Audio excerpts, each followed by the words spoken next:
Oui, Père, nous avons prié dans cet instant que tu fasses descendre ta pluie. Évidemment, nous parlons ici du Saint-Esprit et nous te prions, Seigneur, que ce Saint-Esprit qui a été déversé comme un feu à la Pentecôte, dont nous nous sommes rappelés la semaine dernière, puisse continuer maintenant de se déverser sur ton Église, sur nos cœurs, sur nos vies, sur nos pays, sur nos villages, sur nos villes, sur nos nations, sur notre monde, de manière à ce que le nom de Jésus-Christ soit proclamé par tous tes disciples, de manière à ce que le nom de Jésus-Christ soit visible au travers de la vie de tes disciples, et de manière que le monde ne puisse pas un jour dire « Nous n'avons jamais entendu parler de celui qui avait été envoyé pour nous sauver ». Père, merci pour cette pluie bienfaisante que tu continues abondamment de déverser sur ton peuple et sur ce monde qui te cherche. Amen. Bonjour à tous ceux que je n'aurais pas salués.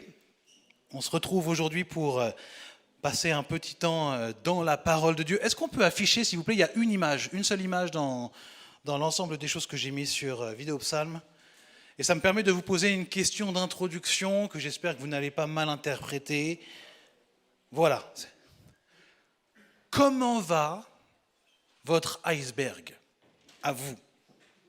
Quelle est la taille de votre iceberg?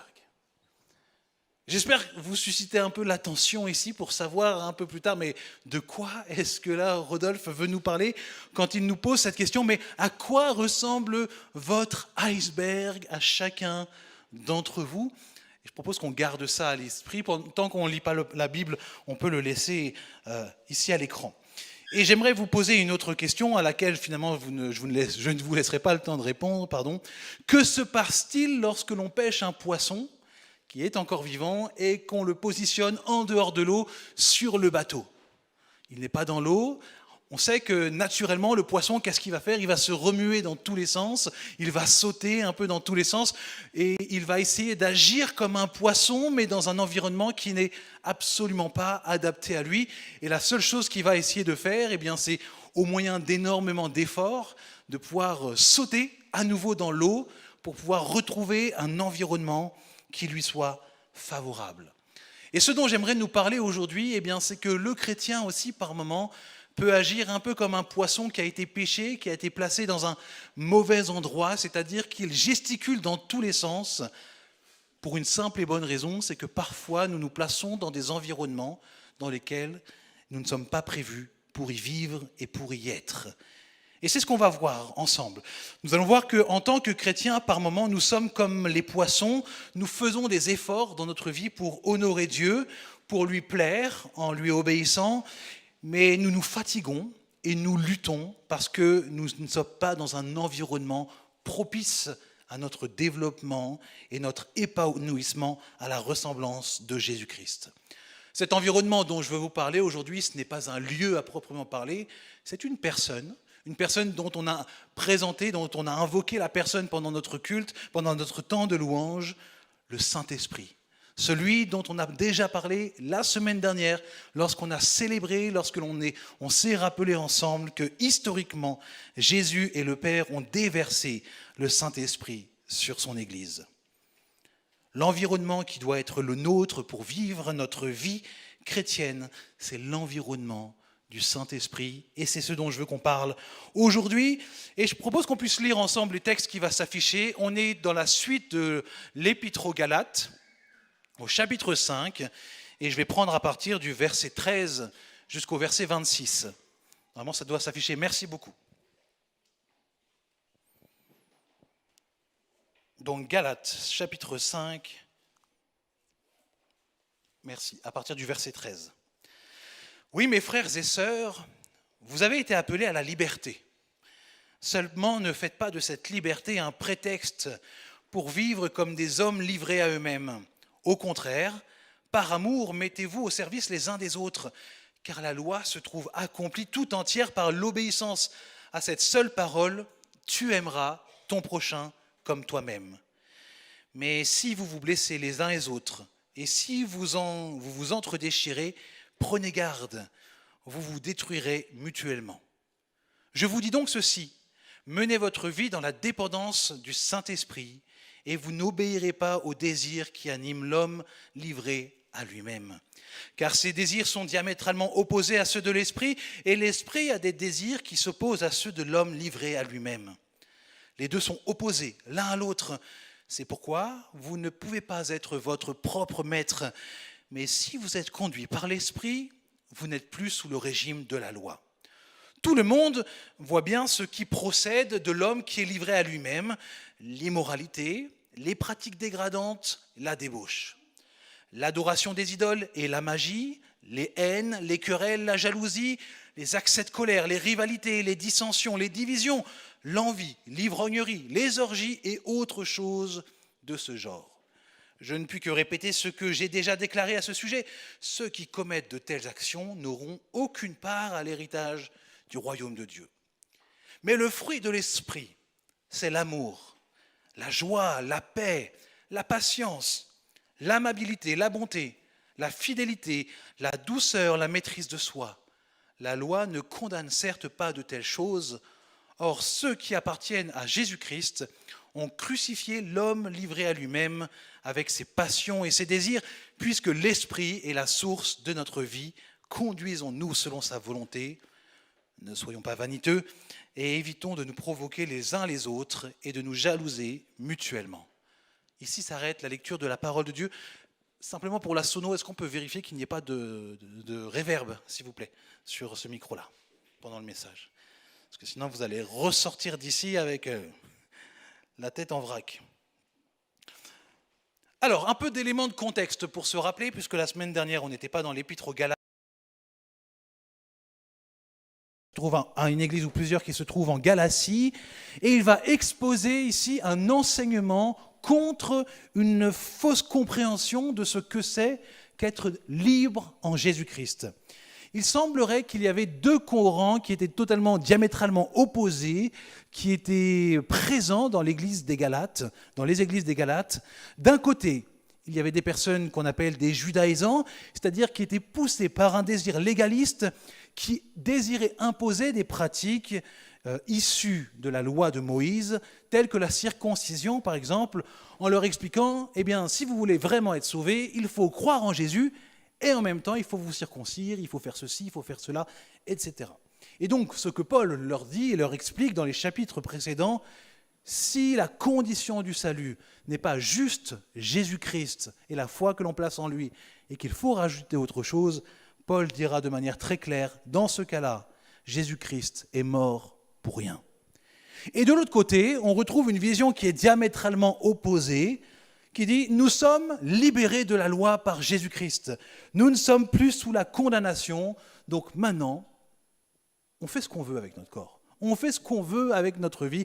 Qu'importe, il n'y a pas besoin de se maîtriser. On est déjà sous la grâce, on est tranquille. Je peux tromper ma femme, ce n'est pas un problème. Je peux mentir à mon boulot, ce n'est pas un problème. Je peux voler dans la caisse, ce n'est pas un problème. On est sous la grâce. » Donc d'un côté, on a un légalisme poussé à l'extrême. Et puis de l'autre côté, on a une vision de la liberté sous la grâce poussée à un extrême ici. Et les deux sont faux. Et justement, Paul va venir rééquilibrer les choses pour montrer la vraie liberté en Jésus-Christ. Ce n'est pas ça. C'est pour cette raison que Paul vient les appeler à la liberté, mais à la vraie liberté. Et Paul va redéfinir ici avec les Galates ce que c'est que la vraie liberté en Jésus-Christ, qui n'est pas la liberté comme le monde peut le présenter. Nous sommes libérés de la loi et de la condamnation, non pas pour être libres de faire ce que je veux, ce que l'on veut, mais pour être, écoutez bien, enfin libres de pouvoir servir et honorer celui qui a donné sa vie pour nous. Voici la vraie liberté biblique, la vraie liberté évangélique, c'est que nous sommes libérés de la loi et de la condamnation pour enfin pouvoir servir et honorer pleinement Jésus-Christ. Paul montre aux Galates, et par la même occasion à chacun de nous, les risques que nous pouvons avoir en alimentant une vision erronée de la liberté en Jésus-Christ. Une vision erronée de cette liberté peut entraîner un chrétien finalement à vivre ce que l'on appelle son ancienne nature, aussi appelée parfois la chair. C'est-à-dire que la vie du chrétien est équivalente dans les actes, dans la morale, à un non-chrétien, et parfois même un non-chrétien peut avoir une vie qui semble être plus morale qu'un chrétien. Paul met en garde contre ça, il dit, c'est pas ça la liberté. La liberté ne vous emmène pas à faire n'importe quoi, bien au contraire. Une mauvaise compréhension de la liberté nous emmène à croire et dire « Je suis sauvé par la foi, je suis libéré de la loi, alors je me laisse entraîner dans ma vie sans avoir besoin de gérer quoi que ce soit. » Et Paul va nous exprimer ici un secret extraordinaire, un paradoxe que nous sommes invités à saisir comme un trésor, à nous rappeler si nous en sommes déjà conscients. Nous sommes libérés de la loi de Moïse afin d'être rendus capables de nous soumettre avec joie à une nouvelle loi, la loi de Jésus-Christ. Libérés de la loi de Moïse qui nous condamnait pour être maintenant libres de pouvoir nous soumettre à la loi joyeuse de Jésus-Christ qui consiste en grande partie dans l'enseignement de Jésus et des apôtres qui s'appuient eux-mêmes sur les enseignements de l'Ancienne Alliance, de l'Ancien Testament. Sauf que bien souvent, Jésus va même encore un peu plus loin dans la manière dont il présente les applications. Paul nous montre ici que l'application de cette loi, ici, va passer par une réalité, c'est l'amour de notre prochain. Celui qui est réellement libre en Jésus-Christ, c'est celui qui peut aimer son prochain réellement. Est-ce qu'on peut rafficher le verset 13, s'il vous plaît ? Regardez bien ce que le verset 13 nous dit. « Oui, mes frères, vous avez été appelés à la liberté. Seulement ne faites pas de cette liberté un prétexte pour vivre comme des hommes livrés à eux-mêmes. Au contraire, par amour, mettez-vous au service les uns des autres. » Là où la liberté du monde nous dit « maintenant tu es tranquille, tu n'as plus de compte à rendre à personne, tu fais ce que tu veux tout seul », la Bible nous dit « voilà, maintenant tu es libre de pouvoir servir les autres, de pouvoir te mettre au service des autres. » Un service qui ne se fait pas par simple soumission à Jésus-Christ, mais conjointement avec un amour sincère pour ceux que nous choisissons de servir. Ainsi, Paul montre que celui qui vit dans la vraie liberté n'est pas celui qui vit pour lui-même, mais celui qui se met à vivre pour les autres. C'est de cette manière que Christ a vécu parmi nous. Il n'a pas pris sa condition de Dieu lui-même comme une proie arrachée, bien au contraire, il a accepté de tout laisser de côté. Lui qui est tellement digne d'être adoré, d'être loué, d'être honoré, il a accepté pour venir nous servir, et bien de subir finalement tout ce qu'il a vécu pendant son ministère terrestre. Il est ici notre exemple suprême. Il n'a pas hésité à prendre soin de nous, il n'a pas hésité à nous guérir, tout comme il n'a pas hésité aussi par amour de ceux qui les entouraient, à les reprendre aussi lorsqu'ils s'égaraient.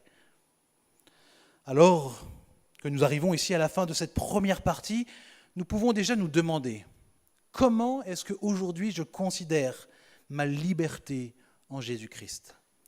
Est-ce que c'est simplement un acquis pour moi, où je me dis simplement je suis libéré de la condamnation, ça me suffit ? Ou est-ce que cette dimension de libérer de la condamnation afin de devenir serviteur de Christ et des autres fait bien partie de ma vie, de mes désirs et même peut-être de mes ambitions ? La question que je me pose, que je nous pose, c'est qu'est-ce que cela changerait dans notre Église, dans nos familles, dans notre ville, dans notre société, dans notre monde, si l'amour pour les autres demeurait toujours comme une motivation profonde de notre engagement, se sachant libéré de la condamnation pour enfin pouvoir servir Christ et servir les autres. On continue. Paul nous montre cependant que vivre dans la vraie liberté, au service des autres, n'est pas qu'une question de motivation, ce n'est pas qu'une question de détermination. Il y a un élément indispensable sans lequel cet amour véritable dans la liberté de Christ n'est pas possible, le Saint-Esprit. Notre dépendance, le lien que nous avons avec le Saint-Esprit.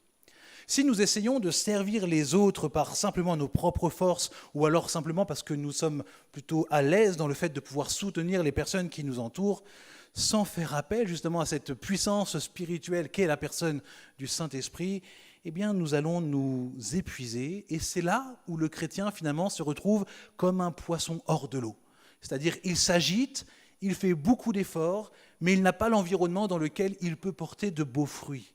Et c'est pour cela que Paul nous dit, faites tout cela en dépendance, en étant dépendant du Saint-Esprit. C'est-à-dire d'être à son écoute, c'est-à-dire de marcher en sachant que nous avons concrètement besoin de lui pour être une véritable bénédiction pour ceux qui nous entourent. Un chrétien, je le crois, ne peut servir le Christ et les autres de la bonne manière, s'il ne le fait pas en dépendance avec le Saint-Esprit. Je veux préciser ici quelque chose. Quand je dis cela, il y a des non-chrétiens qui font énormément de bien dans ce monde. Il y a des non-chrétiens qui ont des œuvres de charité qui sont extraordinaires et mémorables. Donc il ne faudrait pas ici dévaluer ce que Dieu dans sa grâce permet à des personnes, même qui n'ont pas le Saint-Esprit, de faire. Mais ici, il est question dans cette vision spirituelle de l'Église que nous appartenons à un peuple qui est rempli du Saint-Esprit, et ce qui nous est demandé, ce n'est pas de nous comparer avec les gens du monde, mais par rapport à ce que Dieu nous demande. Il nous dit de le faire en dépendance avec le Saint-Esprit. Donc l'idée, ce n'est pas de se dire, est-ce que moi j'arrive à faire mieux que les gens du monde ou non ? Non, en fait, ça, on s'en fiche. Je nous l'ai souvent dit, l'important, ce n'est pas de faire mieux que les autres, mais c'est de faire ce que Dieu nous demande de faire. Et ici, il nous demande d'agir avec bonté dans le monde qui nous entoure en étant en lien avec le Saint-Esprit. Donc ce n'est pas juste faire du bien, c'est le faire en étant en lien, en étant en dépendance, en étant conscient qu'on a besoin de la grâce de Dieu. Parce que nous, quand nous faisons le bien, ce n'est pas juste pour faire le bien, c'est aussi pour que les personnes puissent rencontrer Jésus-Christ au travers des œuvres que l'on peut faire, que ça soit motivé directement ou alors même indirectement, ça fait partie de notre vie. Je vous dis donc ceci, menez votre vie dans la dépendance du Saint-Esprit et vous n'obéirez pas aux désirs qui animent l'homme livré à lui-même. Car ces désirs sont diamétralement opposés à ceux de l'Esprit et l'Esprit a des désirs qui s'opposent à ceux de l'homme livré à lui-même. Les deux sont opposés l'un à l'autre. C'est pourquoi vous ne pouvez pas être votre propre maître, mais si vous êtes conduit par l'Esprit, vous n'êtes plus sous le régime de la loi. Paul maintenant vient mettre en évidence une autre réalité de notre vie. Il nous montre celui qui ne vit pas en dépendance totale au Saint-Esprit, eh bien il a en lui des désirs qui sont diamétralement opposés à ceux du Saint-Esprit. Et je crois qu'il faut qu'on puisse le dire ici, même en tant que chrétiens, nous pouvons accomplir, mûrir des actions ou des pensées qui ne reflètent absolument pas l'œuvre de Dieu. Ce que Dieu veut pour nos vies. Je crois que chacun de nous en est conscient, on le vit tous dans l'échelle qui est la nôtre. En nous, il y a comme deux natures qui se combattent. Il y a celle qui est animée par le Saint-Esprit, notre nouvelle nature, celle qui désire ardemment voir le royaume de Dieu s'accomplir. Et puis, il y a ce qu'on appelle encore parfois le vieil homme, l'ancienne nature, notre chair qui vient. Et puis, il y a comme un combat parfois au fond de nous où on a l'impression qu'on a toujours envie de faire ce qui ne plaît pas à Dieu. Et puis parfois, on succombe à la tentation. À moins que je sois le seul dans ce cas-là, mais j'en connais certains d'entre vous et je sais que je ne suis pas le seul. On est tous dans cette situation parce que tous, on lutte avec le péché. Et là, Paul nous présente cela et il nous dit justement, en étant dépendant du Saint-Esprit, il n'est pas en train de nous dire que vous n'accomplirez plus de péché. Ça, c'est quand Jésus reviendra.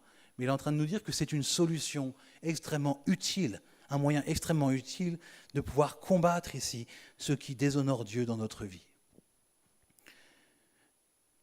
La Bible nous dit à la fois que notre ancienne nature a été mise à mort, une fois pour toutes, à la croix par Jésus. Et en même temps, la Bible nous invite continuellement à mettre à mort cette ancienne nature dans notre vie. Il y a deux temporalités. On nous dit, ça a déjà été fait une fois pour toutes, à la croix. Et en même temps, Paul il continue de nous dire, mais continuez de mettre à mort. Qu'est-ce que ça veut dire ?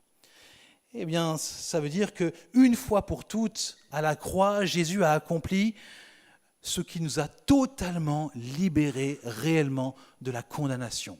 Nous n'encourons plus la condamnation, ça a été payé une fois pour toutes. Nous n'avons plus à craindre pour notre salut. Nous savons qu'en Jésus-Christ, nous marcherons vers l'éternité.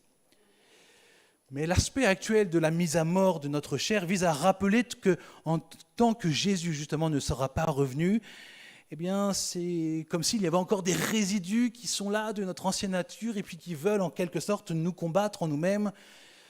Et ce que nous sommes déjà pleinement, spirituellement, c'est-à-dire saints et sans péché, c'est comme ça que Dieu nous voit au travers de Christ.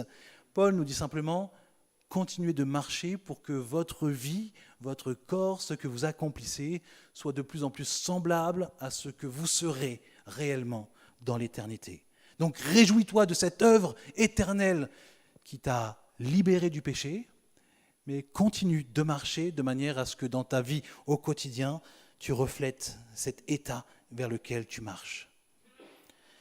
Les désirs qui animent l'homme livré à lui-même, dont Paul nous parle, nous rappellent un peu l'idolâtrie dans l'Ancien Testament. C'est le fait de vouloir placer devant nous des actes qui déplaisent à Dieu, mais que l'on veut absolument accomplir parce qu'on pense qu'ils vont nous apporter quelque chose de particulier et qui vont nous faire grandir parfois dans certains domaines de notre vie, alors que justement, le Saint-Esprit, on l'a vu la semaine dernière, a été répandu sur l'Église pour que nous devenions de plus en plus semblables à Jésus-Christ et que nos actions, justement, l'honorent de plus en plus. Et donc, il y a ces deux désirs qui cohabitent par moments en nous. Nous voulons à la fois glorifier Jésus-Christ et en même temps, parfois, nous avons juste envie d'autre chose. Et je le dis ici avec beaucoup d'honnêteté, qu'on soit pasteur ou qu'on vienne de se faire baptiser ou qu'on soit en marche avec Jésus, ces deux réalités cohabitent dans notre vie. On a fortement envie d'honorer Dieu, puis par moments, c'est comme si on avait juste envie de faire autre chose. Et c'est là où la parole de Dieu est belle, parce qu'elle le sait. Elle connaît nos cœurs, elle connaît notre ambivalence, et elle n'est pas en train de nous déculpabiliser, mais elle est simplement en train de nous dire, voilà notre état, voilà comment nous sommes, ne restons pas comme ça les bras croisés, on peut marcher dans une autre direction par rapport à cela. Ici, Paul nous montre qu'il nous faut vivre en dépendance du Saint-Esprit et donc choisir. Il y a un choix ici qui doit être fait, de vouloir mûrir des désirs qui glorifient le Seigneur. Il nous dit, nous ne pouvons pas servir deux maîtres, nous ne pouvons pas servir à la fois notre vieille nature et le Christ. Et c'est précisément le fait de choisir le Christ qui nous permet de mûrir et de grandir dans cette dépendance au Saint-Esprit. J'avance un petit peu. Paul, pour nous aider à pouvoir discerner un peu les réalités de notre vie, donc il n'a pas tout cité ici, mais il énumère un ensemble d'exemples qui nous permettent de comprendre concrètement ce que c'est que de vivre selon les désirs de notre ancienne nature. En fait, c'est un peu comme s'il était en train de dire, voilà, je vous donne le concept, soyez dépendants au Saint-Esprit, ne vous laissez pas aller à votre vieille nature, et maintenant il va dire, peut-être que vous ne savez pas vraiment ce que ça veut dire, alors je vous explique maintenant concrètement comment est-ce que vous pouvez voir si dans votre vie, vous êtes en train de laisser la place à votre ancienne nature ou à la dépendance au Saint-Esprit. Et donc, il nous donne des exemples, 3 exemples par exemple qui ont trait directement avec la sexualité. Il nous parle de l'immoralité, des pratiques dégradantes, de la débauche.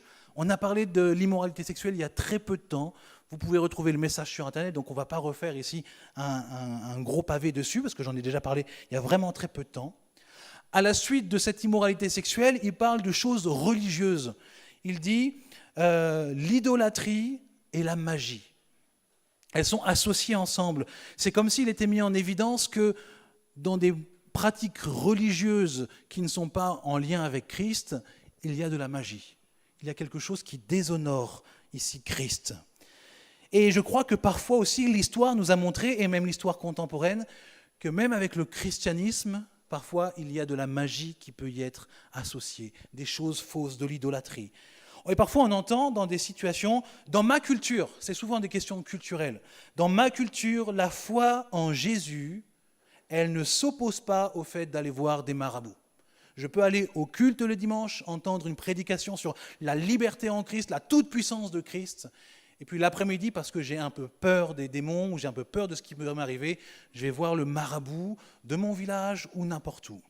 Mais ce n'est pas que pour les pays un peu plus orientaux. En Occident, c'est la même chose, sauf qu'on va à l'église le matin et puis l'après-midi, parce qu'on a un peu peur pour notre avenir, on va aller voir un voyant. Moi, je suis de culture portugaise et c'est vrai que dans la culture portugaise, la notion de divination ici aussi, avec le fait d'aller voir des voyants, c'est quelque chose d'extrêmement admis. Et même pour certains chrétien. D'autres se disent, moi je suis chrétien et ça ne me pose aucun problème de me dire que je vais essayer de communiquer avec les morts parce qu'ils me manquent et que j'ai besoin de savoir comment est-ce qu'ils vont. Il y en a d'autres, dans d'autres systèmes, eh bien, ils vont se dire, je vais à l'église, mais j'ai un peu peur, donc je vais créer des amulettes, des porte-bonheur, des gris-gris, pour être sûr finalement qu'il ne m'arrive vraiment rien. Pour d'autres, c'est encore quelque chose d'un peu plus simple. Ils se disent, je crois en Jésus-Christ, mais finalement, est-ce qu'il y a de mal à essayer de savoir un peu plus sur mon avenir en lisant l'horoscope et en plaçant ma foi dedans. D'accord ? Alors il y a des gens qui lisent ça juste parce qu'ils trouvent ça marrant de voir que c'est toujours générique, qu'il n'y a pas de contenu, mais il y a des personnes, leur vie est véritablement impactée par ce qu'ils lisent dans l'horoscope, dans le sens où ils adaptent leur vie. Et ça c'est important parce qu'à partir du moment où on adapte notre vie à un enseignement qu'on nous a donné, ou une révélation qu'on nous a donnée, eh bien on fait exactement ce que Dieu nous demande de faire par rapport à la révélation que lui nous donne. Dans d'autres situations, eh bien, il y a des chrétiens où ça ne leur posera aucun problème de participer activement à des rites de chefferie lorsque ces rites font appel à des morts, à des démons ou aux ancêtres. Et quand je dis ça, parce qu'il faut quand même nuancer les choses, il n'y a pas de mal d'avoir une commémoration où on se rappelle des hauts faits ou avec émotion de ce que nos ancêtres ont fait. Par contre, il y a un problème à partir du moment où on considère que ces ancêtres qui nous ont précédés et qui sont morts ont encore un impact sur notre vie aujourd'hui et qu'on doit leur sacrifier toutes sortes de choses pour faire en sorte que finalement notre vie aille bien, que notre ministère fonctionne bien, que notre travail fonctionne bien. Et il y a des chrétiens, ça ne leur pose pas de problème de se dire « je vais adorer Jésus et en même temps, je vais faire ces rites magiques ». Et puis, d'une manière là encore plus sournoise, délicate, ça demande beaucoup de discernement, justement, l'utilisation sans discernement, donc je ne mets pas tout dans le même sac, à vous de faire votre discernement dessus, l'utilisation sans discernement de médecines dites parfois douces, mais qui pourtant portent en eux-mêmes eh bien, une expression spirituelle extrêmement forte qui s'oppose totalement à la parole de Dieu. Mais ici, voilà, c'est à chacun de faire preuve de discernement, mais je veux quand même l'évoquer pour pas qu'on soit là-dessus totalement sans élément de réflexion. Donc ça, c'est des éléments que Paul nous montre. Ça nous permet ici d'interroger notre propre culture. Parfois, j'entends des personnes qui peuvent dire « moi, ma culture, elle est au-dessus de l'Évangile ». L'Évangile ne nous dit pas ça. En fait, l'Évangile nous dit qu'il n'y a pas une seule culture qui soit la bonne culture. Par contre, elle nous dit une chose, c'est qu'aucune culture ne peut prévaloir sur des principes que l'Évangile donne clairement.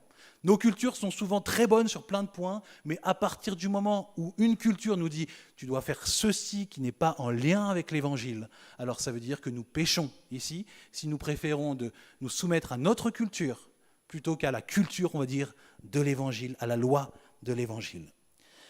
Paul continue en montrant maintenant des attitudes de la chair qui détruisent nos relations. Ils nous disent, voilà, ceux qui se laissent aller loin de l'esprit, ils sont remplis de querelles, c'est-à-dire les disputes sans fin. Est-ce qu'on est querelleur ? Il y a des rivalités, c'est-à-dire qu'il y a de la compétitivité dans notre vie entre nous, pas de la compétitivité bonne qui nous permet d'aller plus loin, mais on veut toujours être le premier. Il y a l'envie, le désir de posséder, et il y a la colère qui est irréfléchie. Pas la colère qui est juste et saine par rapport à un moment donné, mais une personne qui est tout le temps colérique, enflammée. Et puis, enfin, et on arrête là avec l'aspect négatif, on a tous les résultats finalement de toutes ces attitudes. Nos cœurs peuvent être remplis de haine, de dissension, de division, de jalousie, et puis d'autres choses encore. Et ce qui est important pour nous à souligner, c'est que Paul ici ne parle pas à des non-chrétiens. Il parle à des chrétiens. Donc il considère ici, Paul, que des chrétiens peuvent passer par moments dans leur vie dans ces situations de vie. Et il veut simplement leur dire, soyez-en conscients, et maintenant il leur montre, regardez plutôt maintenant à quoi est-ce que le Saint-Esprit peut vous amener. Il expose tout cela pour que le Saint-Esprit vienne éclairer dans notre vie si nous sommes concernés, oui ou non, par une de ces situations. Et si c'est le cas, eh bien, le Saint-Esprit nous aidera. À partir du moment où nous sommes d'accord, il nous aidera à pouvoir changer. Mais Paul n'est pas que dans le négatif. Il nous montre maintenant la manière dont se manifeste une vie en soumission au Saint-Esprit. Et là encore, c'est pour nous un excellent étalon afin de savoir où nous nous situons personnellement dans notre vie chrétienne, que nous pouvons analyser le progrès qui a déjà été fait et le progrès qui est encore à faire. Et ça, c'est ce que l'on appelle le fruit de l'esprit. On peut lire Galates 5, 22 ensemble. C'est un verset que beaucoup de chrétiens connaissent par cœur. Merci. Mais le fruit de l'esprit, c'est l'amour, la joie, la paix, la patience, l'amabilité, la bonté, la fidélité, verset 23, la douceur, la maîtrise de soi. La loi ne condamne certes pas de telles choses. Il y a quelque chose de très intéressant avec le fruit de l'esprit. Parfois, des chrétiens font l'amalgame entre fruit de l'esprit et don de l'esprit. Fruit du Saint-Esprit et don du Saint-Esprit. Les dons du Saint-Esprit sont distribués à tous les chrétiens de manière indépendante de leur volonté, c'est-à-dire que certains reçoivent une faculté particulière pour servir les autres. Certains parleront en langue, d'autres prophétiseront, d'autres auront des capacités pour prendre soin, etc., etc. Donc on reçoit des capacités qui viennent de la part de Dieu pour le servir. Et ça, finalement, c'est chacun, on reçoit quelque chose de particulier. La différence avec le fruit de l'esprit, c'est que tous les chrétiens, tous ceux qui ont placé leur foi en Jésus-Christ, reçoivent le fruit de l'esprit. Il n'y a pas un chrétien qui reçoit un peu, un autre qui reçoit un autre. On reçoit tous le fruit de l'esprit. Et en fait, on ne reçoit pas une partie du fruit de l'esprit. Ce n'est pas un chrétien qui va recevoir de l'amour, un autre de la joie, un autre de l'amabilité, un autre de la maîtrise de soi. Non, on reçoit tous le fruit de l'esprit. Après, la responsabilité que l'on a par rapport à ce fruit, qu'on a tous reçu, tous ceux qui ont placé leur foi en Jésus-Christ en tous les cas, c'est de le faire croître, c'est de le faire pousser dans notre vie. C'est un peu l'image, est-ce qu'on peut remettre l'image de l'iceberg pour que maintenant on puisse comprendre quelle était l'utilité de cette image? Merci. Là, c'est pour qu'on puisse comprendre un peu le processus. La partie émergée donc, de l'iceberg, celle qui est au-dessus de l'eau, ça symbolise ici pour moi les effets visibles et observables du fruit de l'esprit. On voit de l'amour, on voit de la joie, on voit de la paix, on voit de la patience, on voit de la bienveillance, de la bonté, de la fidélité, de la douceur, de la maîtrise de soi. C'est quelque chose de visible extérieurement.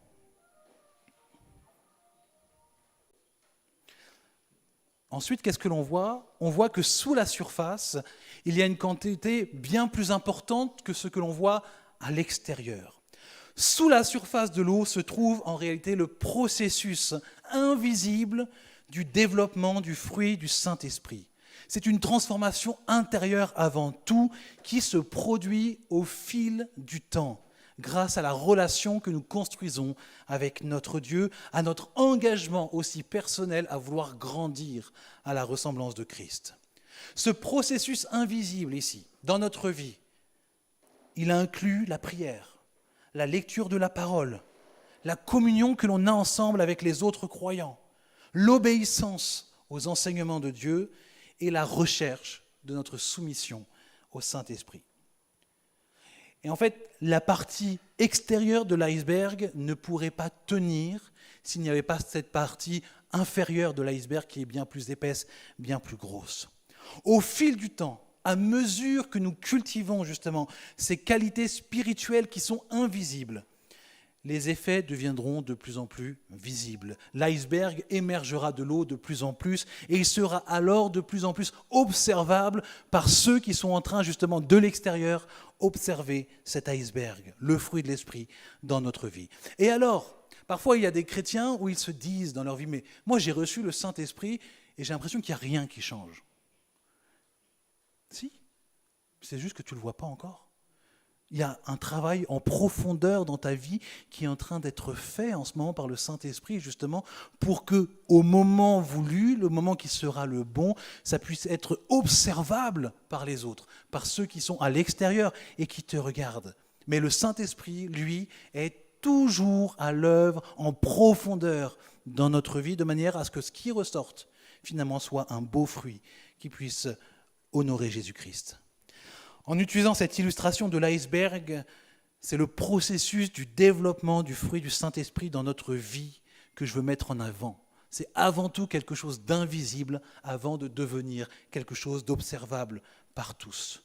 Donc, ne sois pas découragé. Si les effets extérieurs du fruit dans ta vie ne sont pas encore pleinement visibles, par contre, engage-toi personnellement avec Dieu à cultiver justement ce fruit dans ta vie et prépare-toi au jour où il apparaîtra puissamment aux yeux de tous. Ce fruit qui grandit, nous pouvons l'aider en l'arrosant afin qu'il sorte plus vite. Vous savez, c'est un peu l'image du tapis roulant que j'aime bien utiliser. Lorsque vous montez sur un tapis roulant, par exemple, lorsque vous êtes à l'aéroport, vous avez souvent des tapis roulants, mais vous savez, qui ne permettent pas de monter, pas des escalarateurs, vraiment juste un tapis roulant. Et donc, vous êtes avec votre valise dessus, et puis vous attendez, et ça avance tout seul. Ça vous emmènera à bon port, quoi qu'il arrive, sauf si ça ne tombe pas. Mais ça vous emmènera à bon port. Par contre, vous remarquez qu'il y a des gens qui ne sont pas sur le tapis, et qui marchent plus vite que vous, et qui arrivent plus rapidement. Le but ici, ce n'est pas de mettre de la compétition, mais simplement de montrer que parfois dans notre vie chrétienne, on considère, ça y est, j'ai reçu le Saint-Esprit, c'est fini, maintenant je me laisse porter jusqu'à ce que j'arrive dans l'éternité. Non, on est certes sur un tapis qui nous emmène jusque dans l'éternité, mais la Bible ne nous dit à aucun moment, croisez-vous les bras, elle nous dit plutôt, maintenant vous êtes sur ce tapis, marchez aussi sur ce tapis. C'est-à-dire que pour le fruit de l'esprit, il va grandir dans ta vie, mais si tu l'arroses avec la prière, avec la recherche de la parole, avec la communion avec les frères et sœurs, ce fruit va sortir et va émerger de plus en plus rapidement dans ta vie. J'arrive à la conclusion. On l'a vu, ce fruit comprend l'amour, la joie, la paix, la patience, l'amabilité, la bonté, la fidélité, la douceur, la maîtrise de soi. Si quelqu'un parmi nous prétend être mature dans tous ces domaines, il y a plusieurs possibilités. Soit j'ai très mal expliqué ce qu'est le sens du fruit de l'esprit.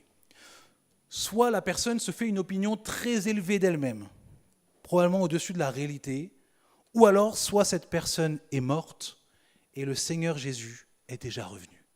Tout ça pour dire simplement que chacun d'entre nous, indépendamment de notre histoire, nous avons tous à travailler dessus sur le fruit de l'esprit. Mais comment ? Et je finis avec ça. Nous qui voulons être dépendants du Saint-Esprit, marcher par lui et faire grandir son fruit en nous, que pouvons-nous faire de concret ? La première chose à faire le point sur soi-même et reconnaître que Dieu est déjà à l'œuvre. Reconnaître ce qu'il a déjà accompli dans le passé, dans notre vie. Très probablement, si vous vous êtes converti il y a quelques mois ou quelques années, vous observez déjà ce que Dieu a commencé de faire dans votre vie. Et l'en remercier pour ce qu'il a déjà fait. Ensuite, nous sommes appelés à être sincères devant Dieu et reconnaître ce qui en nous reflète encore l'ancienne nature et ne reflète pas ce fruit de l'esprit. Reconnaître peut-être les concessions qu'on a pu faire dans notre vie. Reconnaître devant Dieu les aspects du fruit de l'esprit dont on fait cruellement défaut. Pour certains, ça sera la patience, pour certains, ça sera l'amabilité, la maîtrise de soi. Voilà.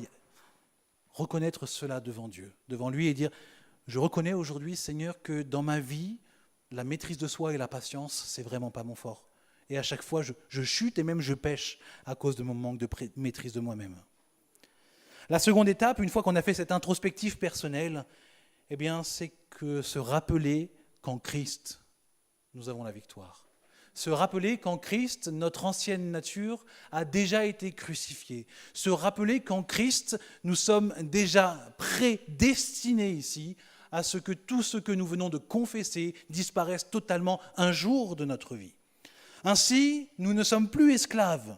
Et aujourd'hui, nous avons le choix de lui satisfaire et de satisfaire à notre Seigneur, de vouloir l'honorer.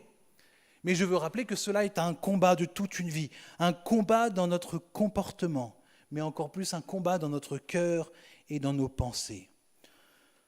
Nous sommes appelés à court-circuiter tous ces mauvais désirs qui nous sont proposés par notre vieille nature, et cela passe par cette dépendance au Saint-Esprit, par ce désir de vouloir être libéré. Parfois, je le dis souvent, c'est instantané, puis on a encore eu d'autres témoignages, même vendredi, qui nous montrent que parfois la lutte est longue, mais la victoire en elle-même est assuré dans l'éternité au moins. Pour voir de vrais changements dans nos vies, nous avons besoin de discerner ce qui relève justement réellement de nos penchants naturels qui nous poussent vers le péché, afin de pouvoir les combattre. Je le dis souvent, ne combattez pas seul. Ne combattez pas contre vous-même seul. La Bible ne vous a jamais demandé de le faire tout seul. Vous avez des frères, vous avez des sœurs, des gens de confiance dans l'Église avec lesquels vous pouvez combattre ensemble. Paul nous invite aussi parfois à dire simplement non à certains comportements. Et enfin, dernière étape, ne pas se limiter à ne pas faire ce que notre vieille nature nous pousse de faire, mais maintenant marcher et être actif dans ce que la Bible nous révèle comme étant le fruit de l'esprit. L'Évangile est actif dans nos vies. Soyez-en sûrs que si vous demandez au Seigneur de grandir dans la patience, très certainement dans votre vie, vous allez être dans des situations dans lesquelles naturellement vous manqueriez de patience. Parce que le Seigneur nous travaille ici au travers des circonstances de notre vie. L'Évangile est actif dans nos vies. Saisissons cette vie qui bouillonne et qui réside dans le Saint-Esprit et qu'il veut répandre dans nos vies avec abondance pour que notre vie soit de plus en plus semblable à celle de Jésus-Christ. Et comme on l'a vu, la vraie liberté, c'est honorer Christ, servir Christ en servant les autres autour de nous avec amour. Je nous invite à la vraie liberté, à la prière. Père, malgré tout, tu nous invites, toi, à la vraie liberté. Et dans cet instant, on veut prendre juste un temps dans le silence maintenant. Un temps dans le silence dans lequel nous voulons te demander, par ton esprit que nous avons déjà invoqué tout à l'heure, eh bien que maintenant, parce que nous savons qu'il est là, il est déjà là parmi nous, et puis il est là dans nos cœurs, dans nos vies, nous voulons simplement demander que si quelqu'un déjà ne te connaît pas, que le Saint-Esprit vienne le convaincre de qui est Jésus-Christ et de l'amour qu'il a déversé, qu'il a déployé une fois pour toutes pour le sortir de ces ténèbres.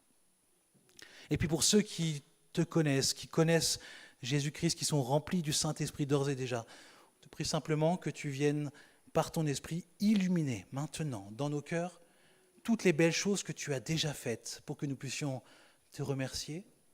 Et en même temps que tu viennes montrer du doigt, pointer ce qui dans cet instant ne va pas.